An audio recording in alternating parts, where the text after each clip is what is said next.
Right, so in order to prevent deadlock, okay, this, or what I should say is, in order to find out whether deadlock happens, you look at these four conditions. Okay, if these four conditions is true, they're all true, then deadlock will happen. So in order to prevent that, you either exclude one of them or exclude all of them or exclude some of them. Okay, at least one of them needs to be excluded in order to prevent deadlock. So for example, if you don't use mutual exclusion, definitely you will never have deadlock. If you don't hold and wait, it means you hold one resource and then you wait for another. If you don't have that kind of problem, you will never have deadlock as well. That means you have only one mutex. For example, you hold that mutex, you are not asking for another mutex. That definitely will not encounter deadlock. That's why if you have only one mutex, no deadlock. Okay, once you have a hold and wait, potentially you have deadlock. Okay.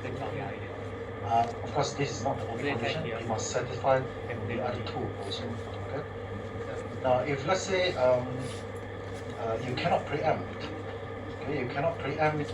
If let's say you got hold and wait, and they are in deadlock, you cannot preempt it. That means you cannot get out from deadlock. This also will mean that you are encountering deadlock and you cannot solve the problem. Okay, so preemption is basically you try to remove by forcing the process to stop and then take back the resources, okay, and then pass to someone else who is needing it. And the last one, this one is the circular wait. That means hold and wait and is circular.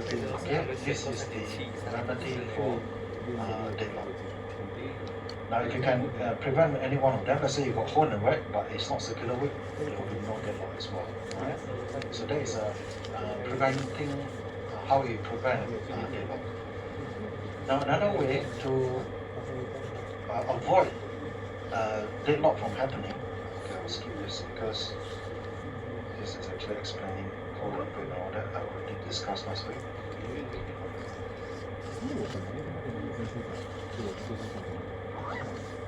Okay, the other way is actually to use deadlock avoidance. Okay, what is deadlock avoidance? Deadlock avoidance means before you do anything, you study your system first. You want to find out whether you have enough resources or not. Okay, if you have enough resources, then only you assign to them and grant them so that they use the resources.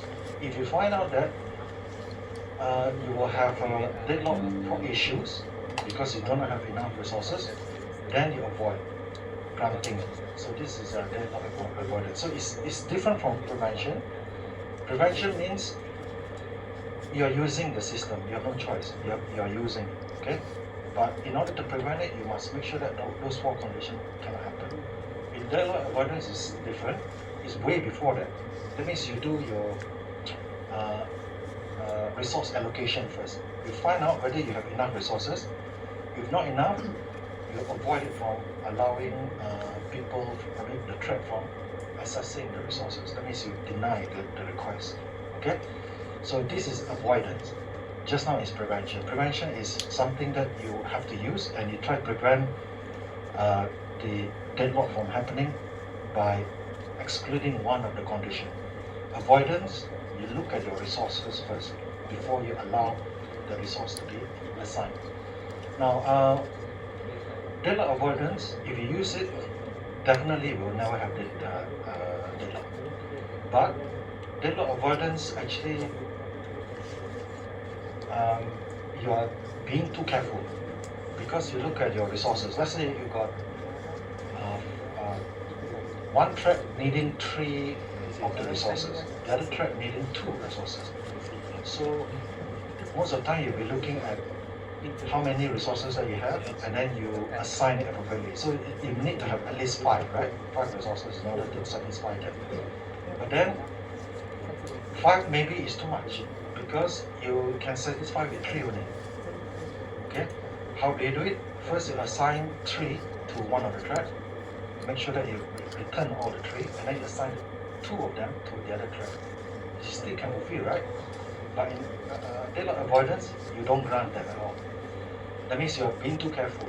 You need 5. You don't allow if you have 3. Okay?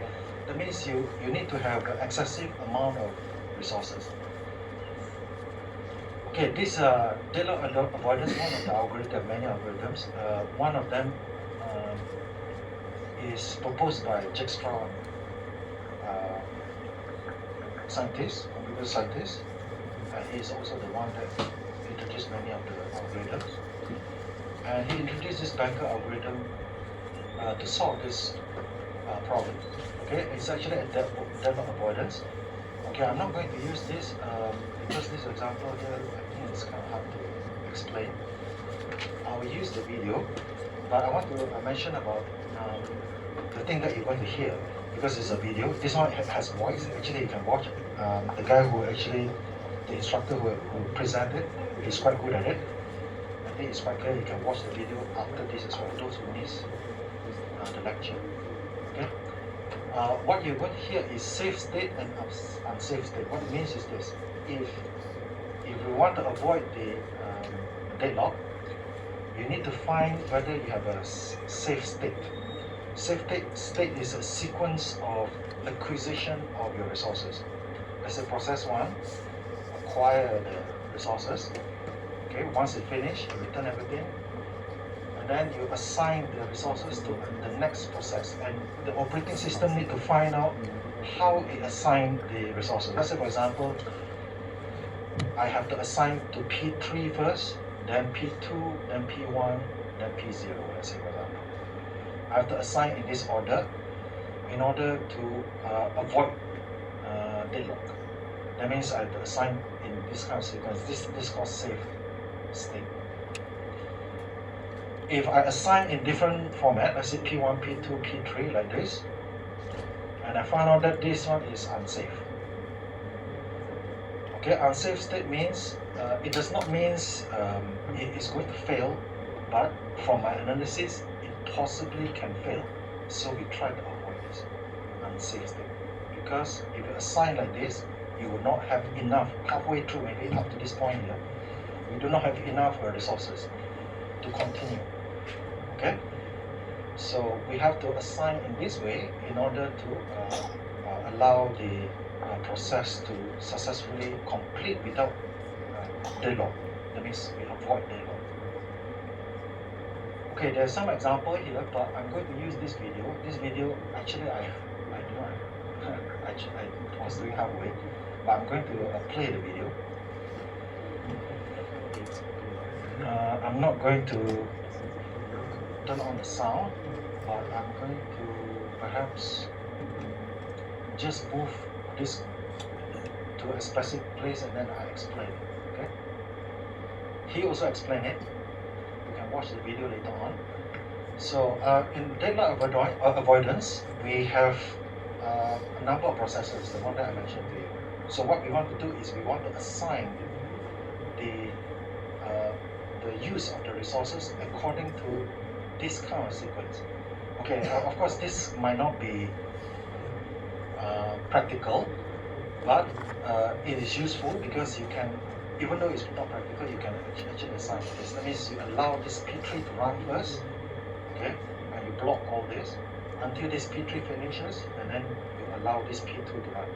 Okay, that means they have to run in sequence. Okay, even though they are running parallel or concurrently. So deadlock avoidance will ensure that they will run in sequence like this. So this one will run until completion, and then this one will run. Okay. So here it shows to you have 5 processes, P0 until P4. And what we have here is this. We need to know how many needed resources by the processes, and that is on the right hand side column, the max. Max means needed resources, maximum needed resources. So P0 it has to declare how many that it needs. So it needs resource 0, it needs 7 of it. Okay, let's say for example printer, I need 7 printer. Okay, and R1 maybe is the memory, I need 5 GB of memory, for example. Okay, so I put in 7 and 5. So P0 need to declare. The same thing for P1. P1 also need to declare how many that it needs throughout this lifetime. It needs maximum 3 and then 2 for resource 1. P2 90, P3 22, P4 43. Okay, so this maximum means the process will never exceed this. Okay, it agrees with the operating system that it needs this. Okay, how many it used at that time we don't care, but the maximum you cannot exceed that. Okay.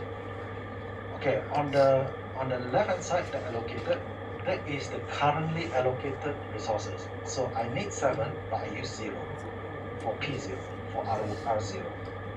This one. For P0, I need 7, the maximum, but at the moment I use 0. Okay? For R1, I need 5, but I use only 1. Okay, so this is allocated. That means the one that the operating system has allocated to me. Okay? So I declare 3 for P1, but I use 2. Okay, I declare 2, the maximum, I use 0. So the rest also the same thing. And surely enough, R0, R1 on the allocated side, it cannot exceed this number because this is the maximum number. Whatever value that you have here must be low, the same or equal, less than this number that you see on the right hand side. Okay, so that is the allocated and that is the max. Now at the bottom here you see total. So this total is the resources, total resources that you have. Okay, so you got 10 and 5 for R0 and R1. Surely enough, like what I mentioned to you just now, I told you that process 1 needs 3, the other process needs 2, so maximum you have 5, right? But actually I kind of telling you incorrectly just now. But here actually we can have less than what is needed here, because in total you see here 7 plus 3 plus 9 plus 2 plus 4, actually 10, 19, 21, 25 here, right? But I only have 10. So here actually by right, like what I mentioned just now, actually it will not agree, right? It will not allow this process to run, but actually can. In Banker's algorithm, you have to be a little bit more careful. I mean, the algorithm will be a little bit more careful. It will do some auditing. You'll find out whether the process is able to proceed with this number, right? For example, definitely this number here cannot be less than any of this number here, right? It cannot be less than the maximum number on this row. 10 is bigger than this row, right? The largest is 7. So here is 10. That means definitely we have enough. Okay? So I cannot say that we cannot run. So we have to analyze first. Okay? How about this row here? This row here is 5, the maximum, right? And we have 5. So this one is just 9. Okay? But whether we have safe state or not is unknown. So we have to analyze first. So that's why this algorithm comes into play. So the first thing is this. We need to find the need matrix. So this is called matrix. If you hear matrix, it's basically this. Matrix is basically the square matrix that you see. So if you put number, it looks like a matrix, right? So this is an allocated matrix. This is maximum need matrix. And we need another matrix, which is known as need matrix.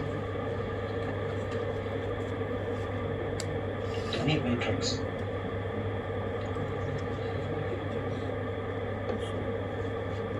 Okay, the need matrix is a table like this also. It's P0 until P5. Okay, and you got the resources R0, R1, the same thing. And how do you find the need matrix? The need matrix is what you haven't requested yet. The one that here, for example, P0, I requested for 7, but I use 0. Okay, so that means I still need 7. Okay, 7 here. The same thing here, the maximum that I need is 5. But allocated to me at the moment is 1, so I need another 4 in order to fulfill the maximum, right?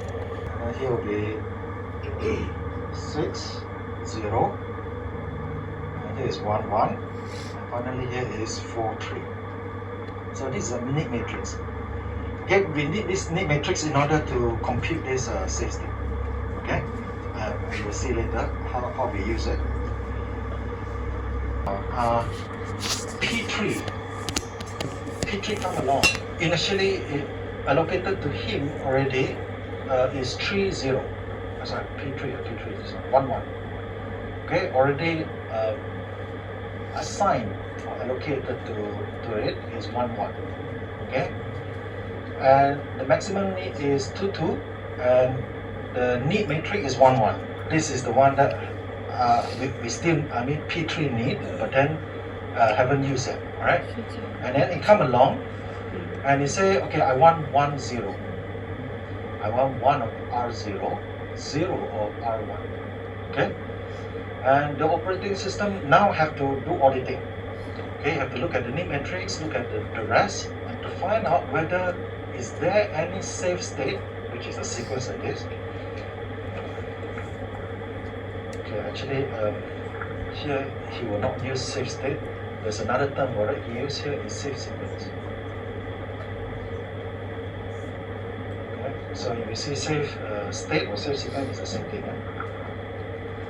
Okay, whether we have a safe state or not. To find out whether we have a safe state, we look at the need matrix and the rest, and later I'll explain to you.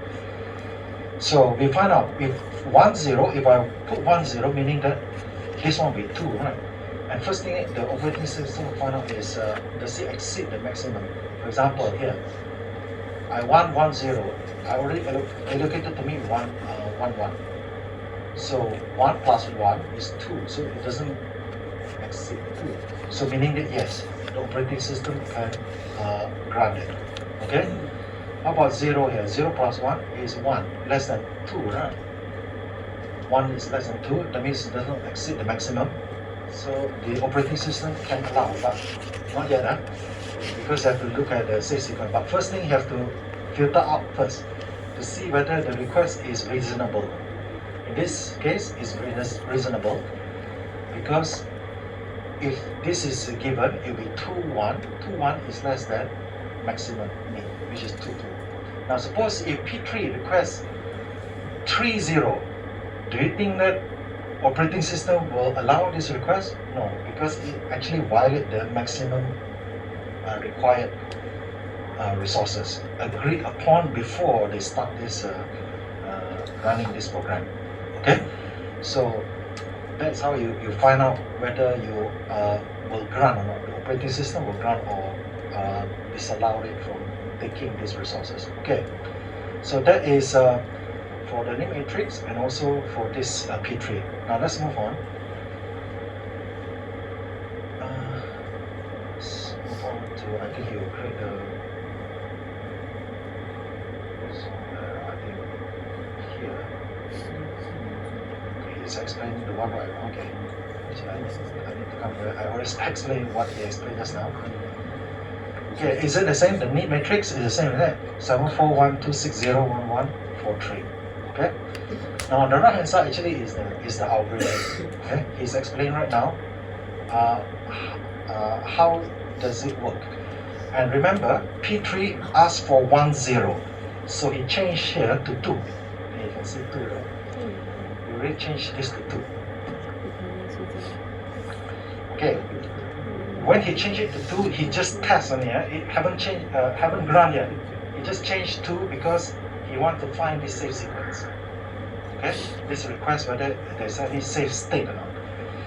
So it temporarily changed this to 2 just to test. Okay, if let's say it passed the test, then only it run. Right now it's just testing it out. Okay, it put 2 there. So you try to request. Use this algorithm here, so I'll explain to you here because I need to tell you this first. Okay, first thing is it looks at the initial available, which is at the bottom there. Remember the total resources. The total was Chp5, isn't it? So this R0, this R1. Okay. First thing is we need to find the initial available, meaning that how many that is available at the moment. Remember, we allocated to the process this much. This is what it need, maximum need, but this is what we already allocated to P0 until P4 at the moment. Okay, if you add this up, what do you get? 2 plus 3 plus 2 is 5. Right? So 5 minus 2 plus 3 plus 2 is, it's not 5, it's 7. Okay, 7. 10 plus minus 7, you get 3, isn't it? So this is initial available.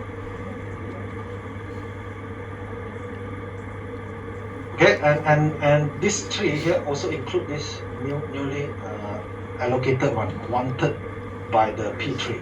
Okay, so the initial available was 3, and here is 1 plus 1 is 2. 2 minus 5 minus 2 is 3 as well, right? Okay, so here is subtract minus 7 minus 2. Okay, where do you get this 7 and 2? Is from here, from this allocated. Because I already allocated to this process this much. Okay, 7. That means available that I have, total that I have is was 10 minus 7, I get 3.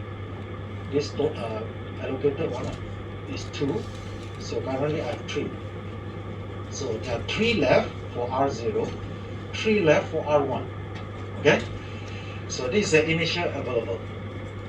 Alright, now we want to find out in what sequence, which is a safe sequence or safe state, how do I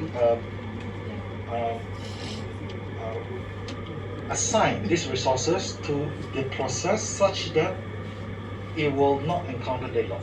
Okay, now let's look at P0 first. P0 need another, the need matrix, I'm talking about the need right now, it needs another 7 and 4 for R1, but currently available is 3, 3. Is it enough? It's not enough, so this guy cannot run first. Okay, and then we look at P1. Okay, P1 needs 1 and 2, but I have 3, 3 here. Is it enough? Yes, so we can allow this to run. Okay, we can allow this to run, but we can also look at others as well. Let's go through first, just to see before we assign. Just see first. Is P2 enough to run? 6, 0. Available 3, 3, not enough. So P2 cannot run first. How about P3? 2, 1, can, right? How about P4? P4 cannot. So this cannot, this cannot. Only P1 and P3 can. Okay, whichever that you want is up to you. He choose P1. You can choose P3. Okay, that means your first to use is assigned to P1 first. Okay, or assign P3. Okay, let's choose his way because you can double check with what he produced. Let's say P1. So if I assign P1, then you use it, right? And it's enough, definitely, because I got 3, 3. I need only 1, 2. Now, and when we compute this, we assume like this. P1 needs to use this 1, 2, and it use until completion, and then eventually it return. You return whatever that it uses. So it's going to return everything. It's going to return this allocated one, 2, 0. Okay, after it uses finish, it return the 1, 2, and also return the 2, 0 as well. Okay, so we will add it into the initial available later on. Okay, that means it will run until completion and return all the resources to the operating system. Okay, so you use, and P1 use it, and when it return, you return back 20. So initial available right now, sorry, it's not called initial available, it's called available. After P1 used already, it returned 20. So I'm going to add plus 2 plus 0. So I'm going to get 5, 3. Is that clear? Why 5, 3? You can see 5, 3 there. Now the available is 5, 3. The reason is because we assume that we give 1, 2 because it's enough. And then he used that 1, 2. Once he finishes, he returned this 1, 2. And also he returned the allocated 1, 2, 0. Okay? So the return 20 is the one that we added into the resources because it get returned, so added up to the whatever initial available that we have. So it's 5, 3. Is it correct? Clear enough? Do you agree? Only sound like this, but the rest not. Okay, let me explain again. Initial available is the one that whatever available. This 7 allocated by to all this P0 to P7. This 7 and 2, right? So available, initial available is 3, 3.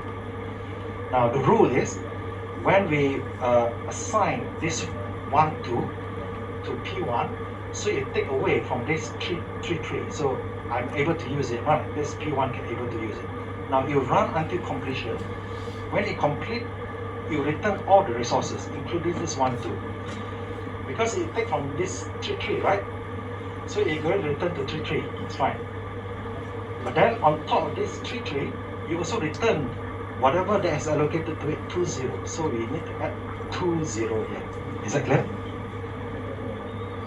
Actually, it should be something like this: 3, 3 minus 1, 2. So what you have? You have 2, 2, 1. All right. Okay. After you finish using, you will return this 1, 2, and then you return 2, 0. So altogether is 3, 5, which is the same thing as that, right? Is it correct? Because you take away and then you return back this, and then you add back whatever you allocated. Isn't it 5, 3? The shortcut is just add 2, 0. You just ignore this. Because otherwise you have to do like this: 3, 3 minus 1, 2, you get 2, 1. So this is the available one. And then you add back 1, 2 because you take 1, 2 just now. And then you add back the one that you have, 2, 0. You get 5, 3. Understand?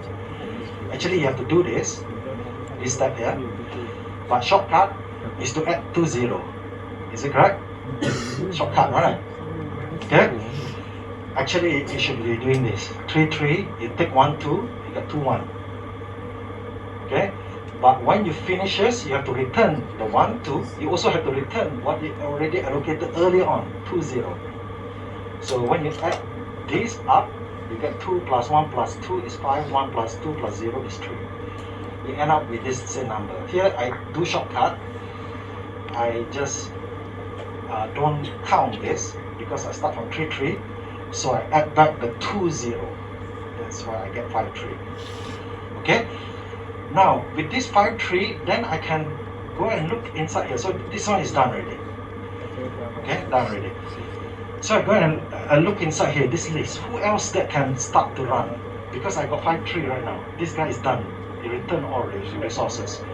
Okay, so I see this one still cannot, this one cannot. This one can. This one also can actually. But let's try P3.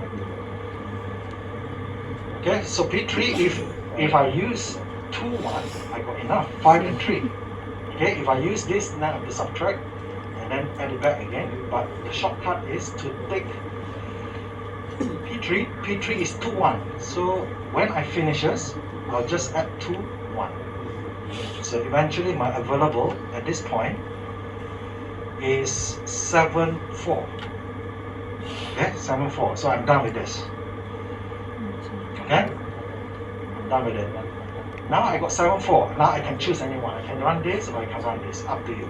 You can run this first or you can run this first. Let's run this. P0. P0.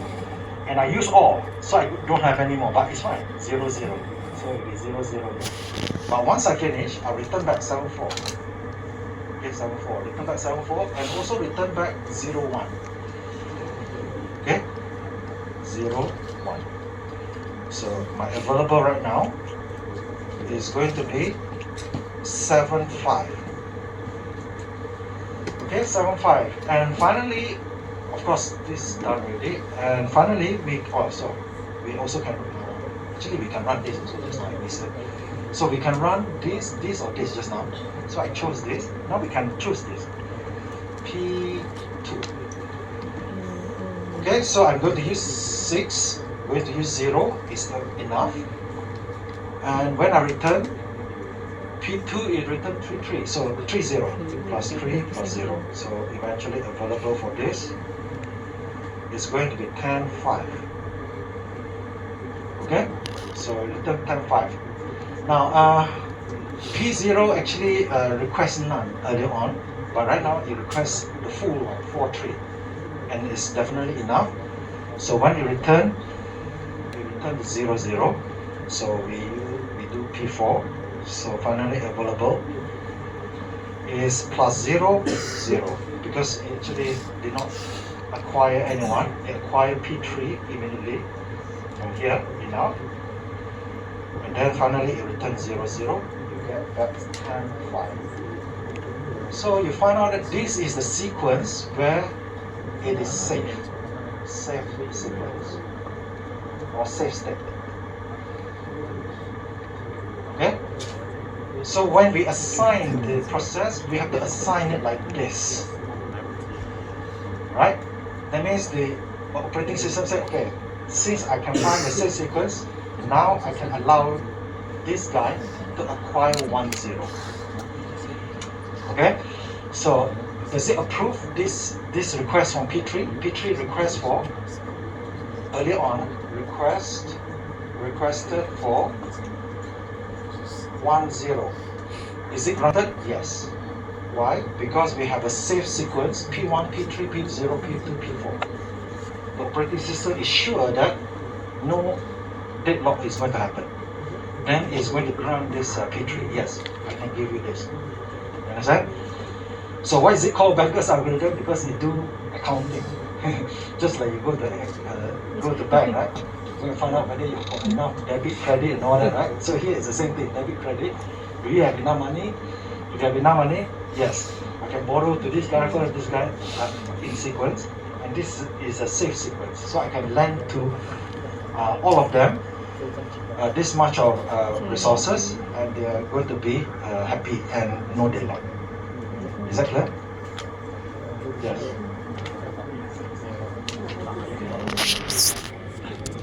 No. Okay? Why is it no? Because if you want to run at the same time, you need 25. Remember? The maximum 7, 3 plus 9 plus 2 plus 4 is 25 resources. You must have 25. Then only you can run them at the same time.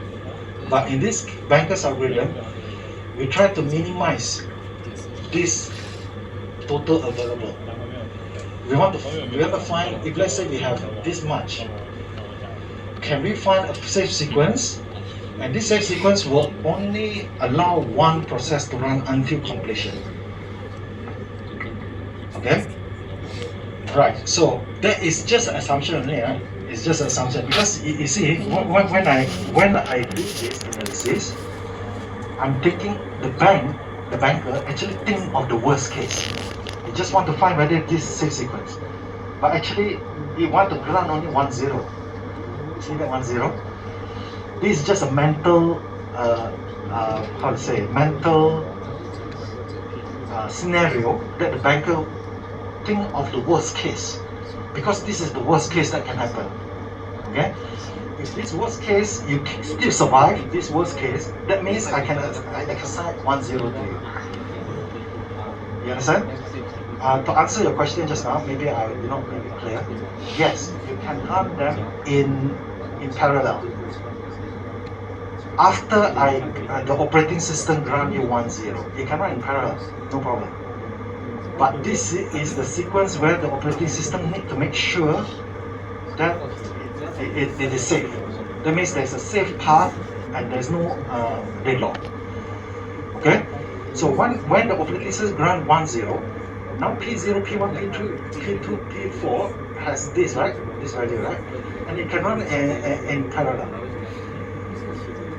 Okay, it can use that resources in parallel. It doesn't matter. Whether it return or it doesn't return doesn't matter.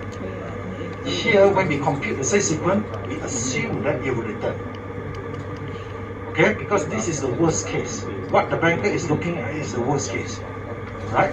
So the worst case, we put this kind of constraint. You have to use and you have to completely return. Okay?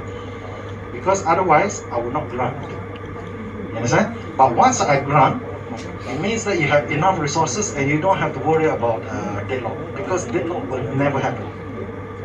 Okay? You can use anyhow. You want to run in parallel or you want to run in sequential, it's up to you.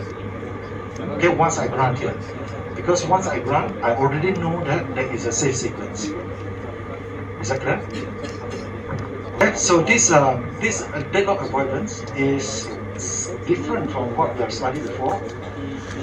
Even though you got cyclic or whatever later on, right? Actually you will not have cyclic case because this avoidance will prevent the cyclic hole and wait happening. Okay. Once the operating system found a safe sequence, no matter how you use the resources later on, there can never be any of the cyclic hole and wait. So somehow you actually prevent deadlock from happening as well. You understand? Okay. So in this case here, actually the avoidance, we actually look at the resource way before the process started. And then from this auditing, we can know in advance whether it will encounter a hole and wait cyclic manner. In this case, it definitely will never. Okay, once I found the safe sequence, this request is approved, it will never have any risk, deadlock. Okay? So is that clear? Alright, if you miss what I said just now, I suggest that you watch the video because he also explained more or less the same like what I explained to you. Maybe it's a bit more lengthy. Okay? Now, one thing about this banker's algorithm is this. I said the banker need to find this safe sequence or safe state. To find this safe state. Now, if you find this safe state, then only you approve. Okay? But is it possible that it cannot find a safe state, for example? That means it go through the example and then it cannot find any safe state. Halfway it try, there's not enough available and it cannot satisfy this unique matrix. Let's say for example, just like I can strike out so many, right? I go through one by one. But suppose when I try to look at it and I cannot find anyone, halfway through, I cannot go further. That means I get stuck. That means there is no safe sequence or safe state. It's unsafe. So the operating system will not grant. But is it possible that if it grants, it will run without deadlock? Yes, it may. Okay, it may. Just that the operating system is being too careful. Okay, it doesn't mean that unsafe state you will encounter deadlock. No. It may not encounter deadlock, but the risk is there. Okay, so the banker will try to avoid this. When it sees that there's no safe sequence or safe state, it will not grant the request. Because if it grant, it will be unsafe and therefore it potentially have risk on us, deadlock. Okay? So when it grant, it means that you already know it will never encounter deadlock at all. Alright? Is that clear? Okay, you can watch this video. I have a link. I haven't added into WhatsApp. I'll add it later.